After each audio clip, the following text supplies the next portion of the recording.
인사합시다. 하십니까? 안녕하십니까. 거짓과 진실의 우종창 기자입니다. 오늘 이 시간에는 제가 손님 한 분을 모셨습니다. 안녕하세요. 안녕하십니까? 예, 장호석 소령입니다. 아마 시청자 여러분도 잘 아실 겁니다. 국방안보 전문 유튜브 이안방송이라고 있습니다. 그 이안방송에서 국방안보 분야의 전문가로 출연해가지고 우리 사회에 잘못 알려진 이 국방과 안보 분야 그런 지식과 정보를 아주 명쾌하게 해설하시는 분입니다.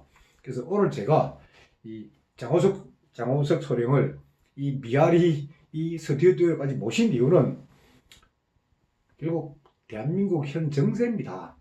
그러니까 문재인 대통령하고 북한의 김정은이하고 2018년 9월 19일 날 이 평양 선언을 했습니다. 그 이후에 이 대한민국을 사랑하는 국민들 사이에서 대한민국 대통령이 대한민국의 성벽을 허물고 있다 하는 그런 걱정하는 소리가 아주 높습니다. 저도 이 군사 쪽은 저도 취재를 해봤지만 아직 전문가는 아니어서 오늘 이 귀한 손님 장호석 소령을 모시고 과연 그럴까? 과연 대한민국 장벽이 얼마나 허물어졌고 그리고 우리가 모르는 또 진실은 무엇인지 그런 부분에 대해서 이야기를 좀 나누려고 모셨습니다. 아이고, 내가 뭐 길게 소개해서 미안합니다. 아닙니다. 예. 제가 그 20대 때 예. 우리 대 기자님께서 쓴 글을 읽고 그거 예, 괜찮아요. 예. 그렇게 세상을 배웠었는데 이렇게 옆에 나란히 앉게 돼서 먼저 굉장히 영광입니다. 감사합니다. 아이 고맙습니다. 예. 자, 일단은 그러면은 우리가 이제 이 내용을 하려고 하면은 결국 그 평양선언을 우리가 알아야 될 것이고, 네네. 그리고 평양선언 그게 보면은 이제 소위 그 판문점 선언, 그리고 그 전에 문재인 대통령하고 김정은이 맺었던 판문점 선언의 군사 분야 이행 합의서라는 게 있습니다. 그런데 이 이행 합의서를 평양선언의 부속 합의서로 이제 채택을 하면서 네네. 2018년 9월 19일 날 평양에서 대한민국의 국방장관 송영무 그리고 북한 인민무력부장 소위 노광철하고 이제 공동 서명하면서 그때부터 이제 이 대한민국 국민들도 진짜 이 우려가 현실화된 거 아니냐 막 그런 이야기가 돌고 있거든요. 근데 일단 제일 먼저 말입니다. 그 판문점 선언에 그때 합의했던 군사 분야 이행 합의서 그게 실현 가능성이 있다고 보세요? 그 먼저 이제 저도 이 합의서 전문을 읽어보니까 조금 당황스러웠던 게 뭐냐면은 이게 내용이 굉장히 추상적인 내용이 많고 군사 분야인데도 지금 현재 어떻게 하겠다라는 내용보다도 이제 추상적인 문구로 앞으로 계속해서 협의를 해 나가겠다 그런 이제 내용을 띠고 있습니다. 또 문장 전체를 이제 여러분들께 이제 대표적인 특징을 소개를 해드리자면 지금 현재 대한민국은 정전협정 체계가 발효돼서 유지되고 있는 상황인데 지금 이 군사합의서는 사실 대한민국 그 정부가 맺을 수 없는 자격이 없습니다. 자격이 없는 사람들이 이런 어떤 제가 이 문장을 봤을 때는 야 이거 남북 간에 불가침 협정을 맺었나 혹은 남북 간에 평화협정을 맺었나 할 정도로 사실은 실현 가능성이 별로 없는 내용들입니다. 그러니까 우리가 이미 1992년도에 남북 기본 합의서에 이미 그 불가침 그런 그런 선언적 내용들은 다 들어있거든요. 그 이후에 뭐 소위 종북 좌파들이 좋아하는 14선언 같은 거기에도 그런 내용들이 들어있지만 거의 현실화 안 됐거든요. 현실화 되질 않는데 근데 이번 문재인 대통령하고 김정은 간에 거기 보면은 2018년 11월 1일부터 뭐 실시한다. 뭐 그런 게 들어있어가지고 와 진짜 한 달 후에 뭔가 대한민국 이 성벽 대한민국을 지키고 있는 땅과 바다와 하늘이 막 무너지는 거 아니냐. 그런 우려가 높단 말입니다. 그 지금 일각에서 종전 선언을 하자. 그렇죠. 굉장히 보채고 있지 않습니까? 그 의도를 먼저 짚고 넘어가야 됩니다. 그 법에도 헌법부터 하위법까지 여러 가지 종류가 있듯이 지금 대한민국 휴전 상태지 않습니까? 이런 군사작전 체계는 사실 굉장히 이제 최고 권위를 가지고 있는 거는 유엔 사령부가 가지고 있는 정전협정에 근거한 어떤 정전협정에 의한 교전 수칙이라든가 이게 지금 유엔사가 관리 운영하고 있는 체계가 지금 그 대한민국 군 작전에 평시 및 전시 작전까지도 그렇죠. 예, 총괄하고 있는 그런 상황입니다. 그게 1953년 7월 27일 날 맺은 거 아닙니까? 거기에 따라가지고 총성이 그래서 지금 대한민국 군의 예. 평시 및 전시 작전 체계도 유엔 사령부 작전 체계에 의해서 이제 관리가 되고 있는 상황인데 그 더군다나 지금 뭐 이 합의 내용을 보면 NLL부터 전방 155마일 휴전선 거기에 대한 경계 근무 그 다음에 이제 뭐 경계 근무에 대한 그 위치에 대한 이런 것들을 마음대로 지금 해놨는데 사실 제가 좀 출연이 조금 빨랐으면은 예측이 됐을 텐데 그저께 미국에 있는 그 주한 유엔 사령부 부사령관이 카나다군 육군 중장인데 웨인 에어라는 분입니다. 이분이 이제 미국을 방문한 길에 어떤 말씀을 했냐면 그 모든 이런 그 정전협정 체계 하에서 이런 모든 군사 행동은 유엔사의 검토와 결정을 받아야 된다. 또 이 정확하게 또 핵심을 찍어주신 분은 뭐냐면 이제 11월 초에 부임 예정이신 신인 한미 연합사령관, 유엔 사령관. 그분이 그 미국 그 국기정문회 상원 청문회에서 그런 이야기를 뉴그람스 대장이 그런 말씀을 했습니다.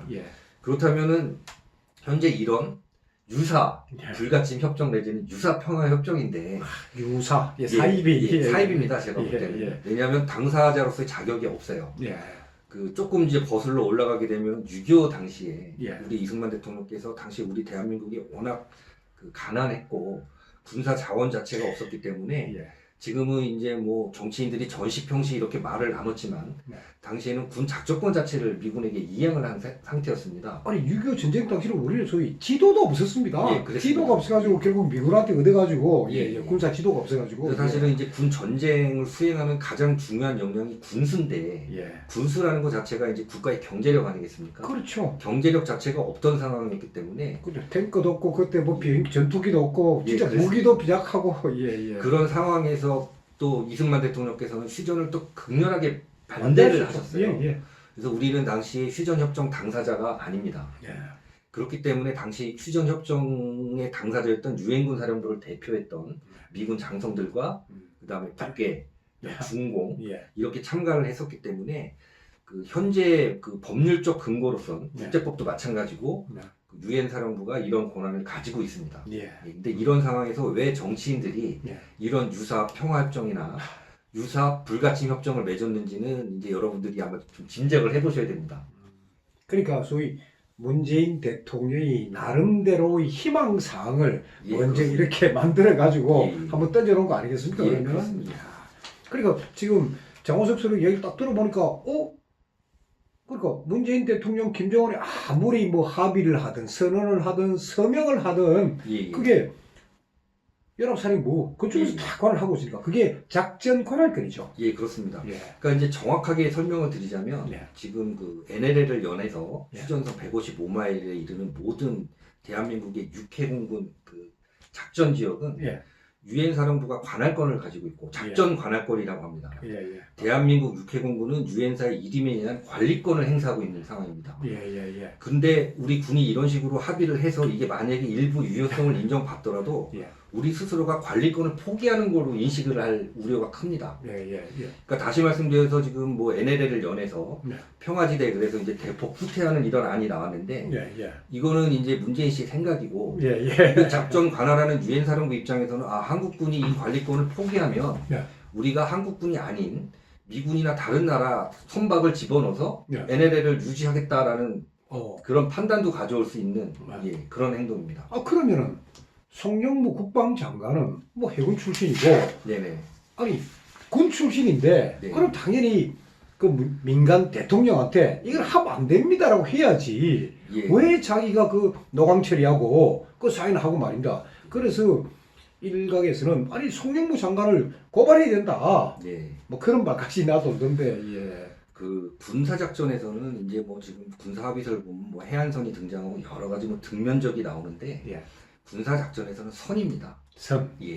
더군다나 해군 같은 경우는 NLL을 그 생명선으로 표현할 정도로 한치도 양보할 수 없는 그런 선이고 또 앞서 설명드렸지만 NLL이라는 거는 이제 동서에 이제 다 있지만 그 지금 대한민국 해군의 군사작전 상한선이기 때문에 사실은 이 NLL을 물러서 우리가 올라가야 되는 건 우리의 심정인데 그 왜 그런 선을 중요시하는 특히 중요시하는 해군에서 해군 출신이신 국방부 장관께서 그런 판단을 하셨는지 저도 조금 의문을 가지고 있습니다. 그러니까 우리 해군 함정들 서해 있는 우리 해군 함정들은 NLL을 지키기 위해 가지고 그러니까 넘어오는 걸 참고 포격을 못하고 그거 못하고 뭐 배 앞머리에다가 소위 완충 장치 딱 해가지고 밀어치기 아닙니까? 못 넘어오게 참 그런 식으로 나도 지금 저항을 해 왔단 말입니다. 그 이제 사실은 원칙대로 이제 이걸 설명을 드리자면은 유엔사 교전 수칙에 의거하면 지금 NLL 지역 같은 경우는 함정 같은 거는 이제 속도가 있는 상태에서 이동을 하기 때문에 레이더상이라든가 이제 육안 관측으로 판단했을 때 이 속도로 남아할 경우에는 NLL 선을 넘을 우려가 있을 때는 1차로 경고 통신, 그다음에 경고 방송, 그다음에 선에 닿는 즉시 그 경고 사격. 그래도 이들이 이제 계속 남아할 경우에는 군사 작전, 격파. 이게 이제 이런 모든 것들은 선조치 후보고하게 보고하게 돼 있었습니다. 근데 이런 어떤 대한민국의 이런 작전 체계가 처음 와해됐던 것이 뭐냐면 이제 김대중 정권 당시에 김대중 교전 수칙이라고 불리우는 그래서 차단 기동을 하라고 했어요. 이제 차단 기동이 뭐냐면은 그 몸으로 막으라는 뜻입니다. 밀어내기. 근데 이제 해군 같은 경우는 사실은 그 배 형태가 길기 때문에 옆구리를 적에게 보여주는 거는 어떻게 보면 자살의 행위. 그런 군사 교리에 없는 그런 차단 기동을 강요하다가 이거는 이제 당시에는 지금 마찬가지로 유엔사 교전 수칙이 있고 그 이런 것들을 무시하고 작전 내교라고 흔히 SOP라고 하는 작전 내교로 그 일선 해군의 이런 지시를 하는 바람에 그 서해교전 때 이제 엄청난 피해가 있었던 그런 사례가 있었습니다. 그래서 일단 큰 원칙은 우리 장호석 소령께서 지적하신 대로 그래 문재인 대통령하고 김정은이가 아무리 뭐 맺어도 그거는 뭐 소용이 없는 아까 유사 문건이고 근데 지금 제가 이제 조금 걱정되는 거는 지금 이제 그 카톡방에 지금 많은 이야기가 나돌고 있습니다. 그래서 그 이야기들 중에서 요 부분은 사실이다. 요 부분은 사실이 아니다. 그래서 국민들이 갖고 있는 의문들, 의문들을 하나씩 풀어주는 그런 그 시간을 갖도록 하겠습니다. 그래서 일단 그 GP, 그 소위 말해 비무장지대 비무장지대 아래 설치된 그 감시 초소 말입니다. GP 철거 이걸 어떻게 뭐 실현되는 겁니까? 그 앞서서 말씀드렸지만 그 휴전선 155마일 이쪽을 조금 이제 좀 구술로 설명을 드리자면 대한민국 군이 최대한 진출할 수 있는 선을 남방 한계선이라고 하죠. 남방 한계선에서 2km 앞으로 더 나아가면 MDA라고 해서 실질적인 군사분계선이 있습니다. 그다음에 비무장지대죠. 또 북측도 동일하게. 그래서 남방 한계선과 북방 한계선 사이의 4km 지역을 우리가 흔히 이제 비무장지대라고 표현을 하는데 적의 작전이라든가 적의 기동이나 어떤 그 침략 행위를 조기 경보하기 위해서 GP 즉 가드 포스트라는 전방 전초를 개념으로 운영을 전방 초소에 쫙 설치해놨죠. 그 북계군은 지금 휴전선 155마일에 거쳐서 약 160개를 운영을 하고 있고 160개. 대한민국 그 군 같은 경우는 지금 60개 정도로 운영을 하고 있습니다. 또 이제 그 남방 한계선의 연에서는 우리가 이제 흔히 GOP라고 말하는 GOP 그 뒤에 제네럴 아웃포스트에는 이제 그 소초 이것들이 이제 일정 거리를 두고 운영이 되고 있는데 문제는 뭐냐면은 이런 어떤 군사 합의를 할 때는 상호주의 원칙이 적용이 돼야 됩니다. 똑같은 수로. 자, 그래서 이게 약간의 설득력을 얻으려면 지금 현재 북계 GP가 160개, 대한민국이 운영하는 GP가 60개 정도인데 상호간에 뭐 40개씩 운용을 하자든가 뭐 이런 식으로 해야 되고 또 근본적인 문제는 뭐냐면 상호간에 이 신뢰가 있지 않습니다. 대한민국과 북계는.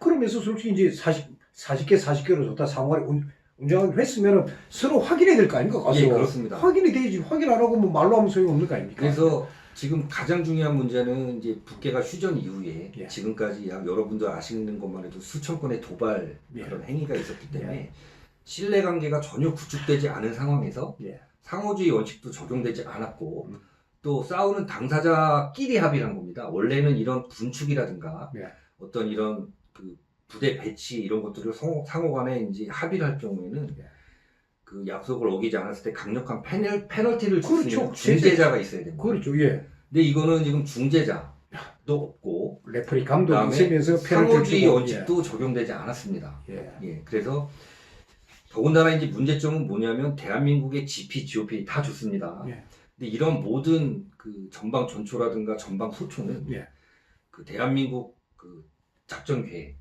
지금 보통 5027로 많이들 여러분들이 불리우는데 대한민국의 전 평시 작전 계획에 의거해서 운용되고 있는 시설물이고 또 거기에 배치되어 있는 병력 한 명 한 명은 그런 작전 계획에 의거해서 있는 사람들이지 거기가 살기 좋아서 있는 사람들이 아닙니다.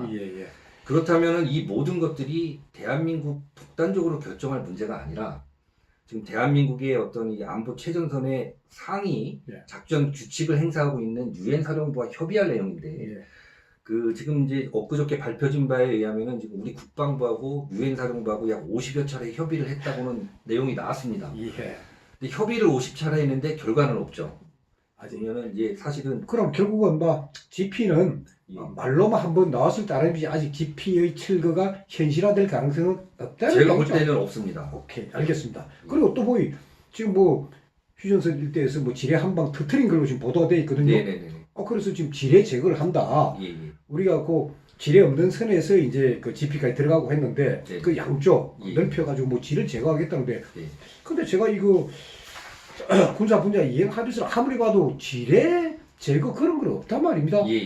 그럼 지뢰 제거는 지금 하는 겁니까? 이게 이제 이 지뢰 제거라는 결과물을 유도할 수 있는 문장이 제가 보니까 두 가지가 있는데 첫 번째가 뭐냐면 이제 판문점 공동경비구역에 대한 비무장화.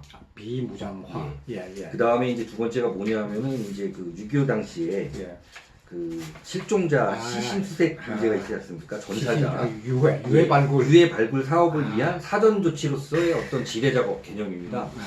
그 제가 이제 지금 화살머리 고지라고 불리우는 지금 중부전선 철원 지역의 지뢰 통로 개척하고 있는 곳을 간단하게 구술로 또 설명을 드리자면 우리가 굉장히 우려하는 지역은 뭐냐면은 이제 우리가 근데 백마고지에서부터 그렇죠. 그 다음에 우측으로 이제 동쪽에 강원도 철원 기마 쪽에 카멜고지를 이루는 대평원 지역을 이제 우리는 사실 굉장히 우려를 했는데 그나마 조금 다행인 건 뭐냐면 이런 적의 기계화 부대라든가 그 6.25 당시에도 이 철원 쪽으로 인민군의 주력 부대가 내려오기도 했었습니다.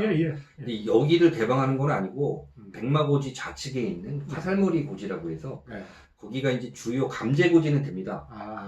감시하고 제어할 수 있는 그 고지는 되지만 그 고지로 접근하는 이제 남측 한계선에서부터 그 우리 아군 측 지피까지 약 12m 폭의 도로를 지금 개설하고 있어요. 그 전에는 뭐가 있었냐 하면 약 한 5에서 6m 정도의 이제 보급 작전로라고 합니다. 그 GP 병력에게 대한 물자라든가 보급품을 수송하기 위한 그런 도로가 있었는데 6.25 전쟁 때 그 백마고지부터 해가 그 일대에 워낙 많은 분들이 사망을 했기 때문에 그 유해 발굴한다 걔가 지뢰 제거다 이거죠. 그렇습니다. 사실은 그 화살머리 고지 우측에 있는 백마고지가 이제 그 우리 지금 추정 인원까지 포함해서 한 14,000여 명의 이제 적군의 이제 사상자가 있었고 아군도 이제 굉장히 많은 숫자의 그 사상자가 있었습니다. 그래서 지금 백마고지와 백마고지 주변에 있는 화살머리 고지에는 약 수백여 구의 6.25 당시 이제 실종된 전사자들이 있을 것으로 판단을 하고 있는데 그 본격적인 지뢰 해체 작업까지는 아직은 아닙니다. 아직은 아니고 지금 현재 지뢰 제거를 하는 거는 제가 볼 때는 이제 그 남측 지역 남방 한계선에서부터 화살머리 고지에 이르는 GP에 연하는 그 보급로를 포장도로로 만들기 위한 사전 작업 정도로 보이지 넓히기 위해 가지고 본격적인 지뢰 제거 작업은 아직까지는 아닙니다. 그러면 일단 아직은 미국의 태도를 할 때 눈치를 보고 있다는 이야기죠. 그렇습니다. 그럼 그 부분은 GP 이 철거 부분은 아직 그런 실행 가능성이 없는 거고 지뢰 제거 작업은 소위 유해 발굴 작업을 위한 사전 작업. 사전 작업. 알겠습니다.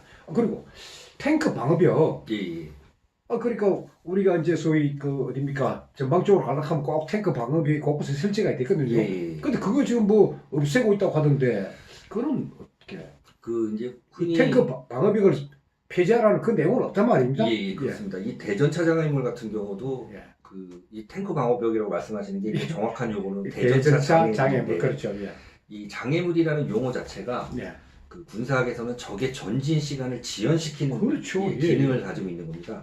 예를 들면 이제 북계라는 그 주로 이제 얘네들이 기기화로 고속 기동을 하는 작전을 수행하는데 그 굉장히 중요한 이 수도권으로 진입하는 주요 축선, 도로를 연하는 축선에 여러 곳에 이제 대전차 장애물이 설치가 돼 있어서 북계군 기계화 부대라든가 기동부대가 이제 수도권으로 접근할 때 그 대전차 장애물을 붕괴시켜서 터뜨려가지고 쫙 막아버리죠. 붕괴물을 제거하는 시간 동안 우리가 방어할 수 있는 시간을 보는 개념인데 우리가 볼 때는 하나의 그 어떤 장애물로 보이지만 이 역시도 그 유사시 전시작전 계획에 그 장애물 계획의 일환으로서 그렇죠. 있는 건데 지금 북계군의 어떤 지연 속도까지 다 계산이 돼서 있는 겁니다. 근데 지금 저도 확인을 안 했습니다만 지금 나돌고 있는 소문은 이 대전차 그 방어벽 그게 지금 몇 군데가 지금 철거가 되고 있다고 하는데 예, 맞습니다. 지금 철거가 되고 있는데 왜 철거를 하죠 그러면?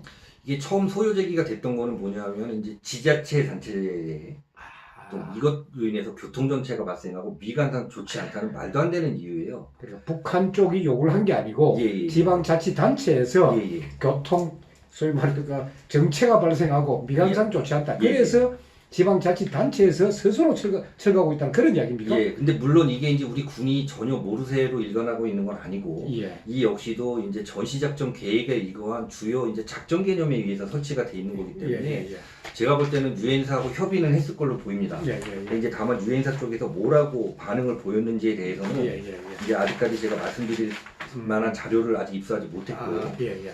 이제 다만 우리가 여기서 뭐 물론 정확한 정보와 사실을 가지고 얘기를 해야지. 그렇죠. 우리의 불안감을 사실이냐 호도해서는 안 되거든요. 다만 이제 지금 그 적의 주요 수도권으로 연하는 접근 노상에 이 축선의 어떤 그 지연 계획은 사실 이제 우리 군이 공격 헬기 아파치라는 공격 헬기 부대도 지금 뭐 약 3개 대대 정도가 들어왔고 그 다음에 예전 같지 않아서 지금 대전차 공격 무기들이 굉장히 이제 업그레이드된 상황입니다. 이제 그런 대안이 있음에도 불구하고 사실 국가 안보 상황을 볼 때 안보적으로 투명하지 않는 정치 세력이 이런 일들을 행함으로써 국민들로 하여금 사실 과도한 불안을 일으키는 점도 없지 않습니다.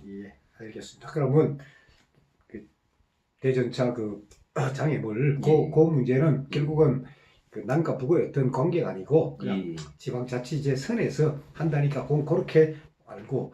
근데 저도 다른 내용들보다도 제일 충격적인 게 와 국군 사단을 해체한다. 뭐 이런 게 있어가지고 이 카톡이 도는 내용이에요. 그리고 막 구체적으로 뭐 8 기계화 사단, 11 기계화 사단, 뭐 52 향토 보병 사단, 그리고 제1 야전군 사령부 해체 뭐 이런 게 막 나오고 있어가 야 이러면 진짜 대한민국 완전히 안보가 무너지는 거 아니냐는 우리가 큰데 그 실제 그런 사단 해체 그 뭐 계획이 있는 겁니까? 있습니다. 있습니까? 이제 여러분들이 여기서 조금 이 부분은 좀 중요하게 들으실 필요가 있어요.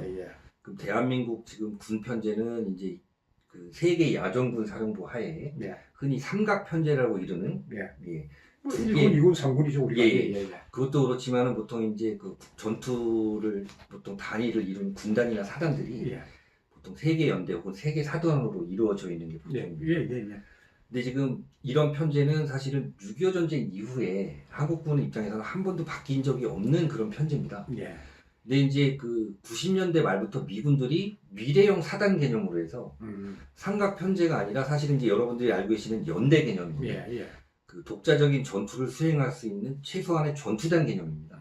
그러다 보니까 이제 보병과 이를 지원하는 이제 포병, 공병, 통신, 그다음에 뭐 항공까지 이를 지원하는 제병과가 전투단을 이뤄서 단독 전투를 수행할 수 있는 단인데 이런 그 전투단들이 어떤 기능이 업그레이드되면서 무기 성능이 업그레이드되면서 지금 미국 같은 경우는 연대급으로 편제하던 그 연대급 개념을 여단급으로 급격히 올렸고 그 다음에 그 장비가 좋아지다 보니까 예전에 5명이 운영해야 될 전차가 지금 3명 정도 되고 그러니까 결론적으로는 결국 막 우리나라 인구도 줄고 소위 군에 있는 뭐 숫자도 병력 수도 줄다 보니까 결국은 몇 개 사단이 없어질.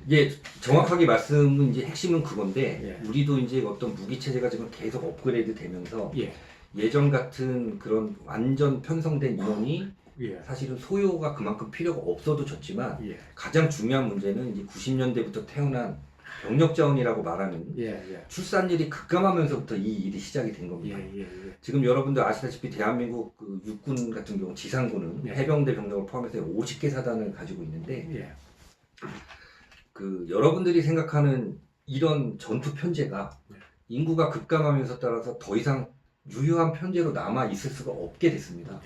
그래서 앞으로 미래의 인구가 급감하는 것을 대비해서 이런 것에 대한 연구를 시작한 거는 사실은 YS 정권 때부터. 김영삼 대통령 때부터. 근데 이제 이게 그 이런 몇 개 사단을 감축하는 안이 마련된 거는 이제 노무현 정권 때인데 이거는 사실 인구 급감에 따른 가장 큰 원인이고 두 번째가 이제 그 작전 계획이 기존의 대한민국 군사 작전 계획 5027이 거의 이제 폐기가 되고 새로운 작전 개념인 501호. 또 이 501호 같은 경우는 이제 전시 작전권을 그때 환수한다.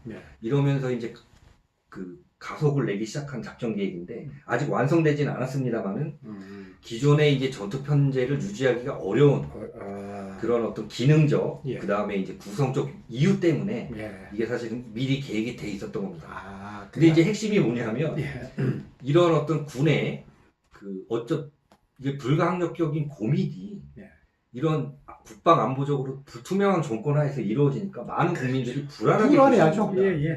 그러니까 결국 장소령의 주장대로 따른다면은 결국 제1야전군사령부 그 야전군사령부 곧 해체되는 모양입니다. 지금 11월 1일부로 해체돼서 지금 상군사령부와 통합이 되면서 지상작전사령부로 통합이 되는 걸로. 그렇죠. 그 갑자기 해체된 게 아니고 결국 계획에 의해 가지고 하니까 국민 여러분도 놀라실 필요가 없다. 우리가 이제 적정 인원을 유지하고 있던 시절에는 전방에 이제 보통 우리가 상비사단이라고 부르는 전투사단들 거의 이제 편제표대로 완편이 돼 있었고 그다음에 예비군을 동원해서 이제 예비로 투입할 수 있는 동원사단들이 있었습니다. 그렇죠. 근데 지금 그 전방에 웬만한 상비사단들은 그 편성표대로 인원을 채우지 못한 간편 체제로 운영이 돼 있다 보니까. 그렇죠. 옛날에 일개사단 하면 제가 있을 때도 군에 있을 때도 거의 한 13,000 정도로 봤는데 지금 뭐 그보다 확 늘어나고 있습니다. 그래서 예전 같으면 예비군 후방에 있는 민간인인 예비군을 동원해서 전방으로 올라가서 전투를 수행하는 동원사단들이 사실은 이 전 정권에서 상당 부분 지금 그 없어진 상태거든요. 이제 마지막 남아있는 이런 동원 사단들이 지금 없어지는 그런 상황입니다. 그럼 그냥 시대의 흐름에 따라서 그리고 대한민국의 출생률에 따라서 그렇습니다. 과거 YS 때부터 김영삼 대통령 때부터 쭉 계속 이루어진 일이지 어느 날 갑자기 이루어진 거 아니니까 시청자 여러분도 크게 뭐 놀라실 필요는 없을 것 같습니다. 이제 보통 우리는 어떤 이런 편제에 대한 사실은 좀 편견이 있어서 그 이런 편제가 줄어드는 것에 대한 불안감을 가지고 있는데 군에서는 사실은 이제 전투력이라고 해서 어떤 편제가 많은 부대보다도 어떤 효과를 낼 수 있는 기능 위주의 군대로 지금 이렇게 재편되는 게 세계적인 추세입니다. 알겠습니다. 그래서 오늘은 제가 참 귀한 분을 너무 오랜 시간 또 시간 뺏기도 그렇고 오늘은 이 정도의 기본 사항을 제가 설명드리고 그리고 저희 거짓과 진실에서는 일주일에 한 번 정도 우리 국방 소위 군사 그 전문가인 장호석 소령님을 모시고 이 우리가 몰랐던 진실 그리고 새로운 사실들을 제가 소개하는 그런 시간을 갖도록 하겠습니다. 오늘 뭐 갑자기 너무 많은 시간 빼서 죄송합니다. 아닙니다. 고맙습니다. 감사합니다.